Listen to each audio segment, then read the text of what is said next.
said they talking, they moving like zombies. I want the bit.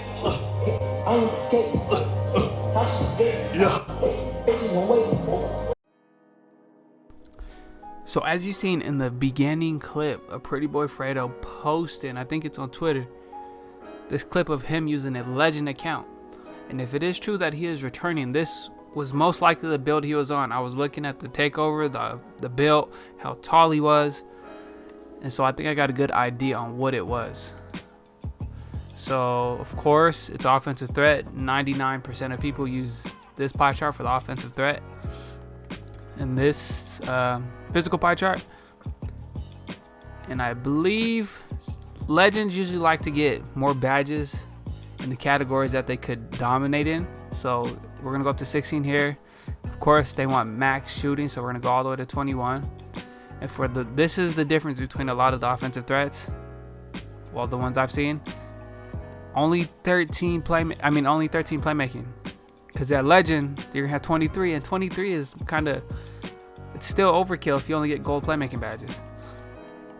And so you want to max these out.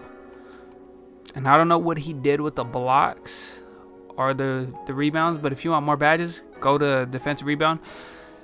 People say, oh, I haven't seen a build without the block rating.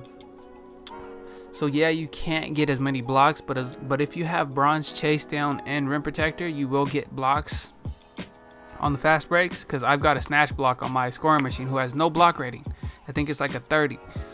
Alright, so you can go with the 8 defensive, but if you want your block rating, go ahead and get your little 6. But I'd rather go 8, coach.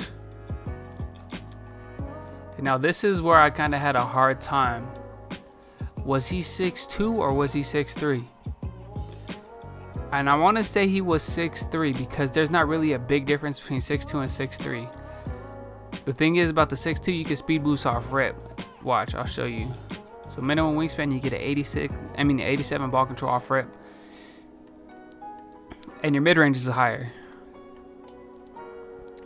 But if he was a legend, I think he'd realize there's not a big difference, and grinding to 96 is not that hard, and to keep it above a 96 is not that hard. So once you hit 96, you have an 86 ball control, and at 99 you have an 89 ball control.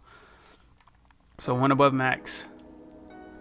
And I was looking, he chose the sharp shooting takeover. He did not choose the slashing. If this was my build, I would have chose slashing, because that is OP. But he chose the sharp shooting. You can still get contact damage, believe it or not, with this build, without the slash and takeover. But slash and takeover is just so dirty. But Pretty Boy Fredo, the account he was playing on, the player he was playing on, this was the takeover he was using. And now for the badges, I don't know what badges he was using, but I'm gonna show you the 4 that you need for finishing, which is this. Shooting, you want Hall of Fame Deadeye because you're small, so you want to dominate at both parts, so the shooting and dunking. So if you want to dominate at the shooting, you're gonna need Hall of Fame Deadeye, so when you're maneuvering around them screens real quick and people try to pick you up, you can get that shot off without being as contested. Alright, you're going to be running the point guard position, so you're not really going to be in too many catch and shoot situations unless you just like to spot up and let your teammates do work. So that's why I said silver catch and shoot, just for those times that you probably do miss and he has to kick it back out to you so you can hit them shots. But you want these because you're going to be the primary ball handler, dribbling and shooting the ball. Now for the playmaking, you want gold dimer, that's a must. These unpluckable, bailout, and then stop and go. This badge does not pop up. I used to say this badge works. It makes your player more shifty if you know how to use it right. Don't believe me, or you think I'm stupid, go watch G-Size play. He uses this stop and go badge on his player. If not, put it somewhere else. It's completely up to you. So go. This is always what I rock my stuff on. Yeah, people clown on bronze badges, but I feel like it works for me. It works for me.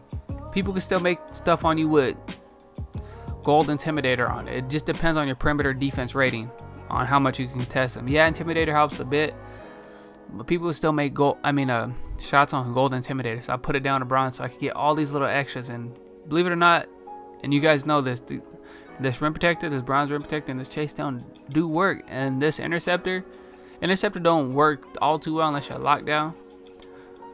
But it does work to a degree, because if you don't have this on, you're not going to be touching nothing in the passing lane at all. And bronze pick dodger, I mean, pick dodger works to a degree, but not as good as it should.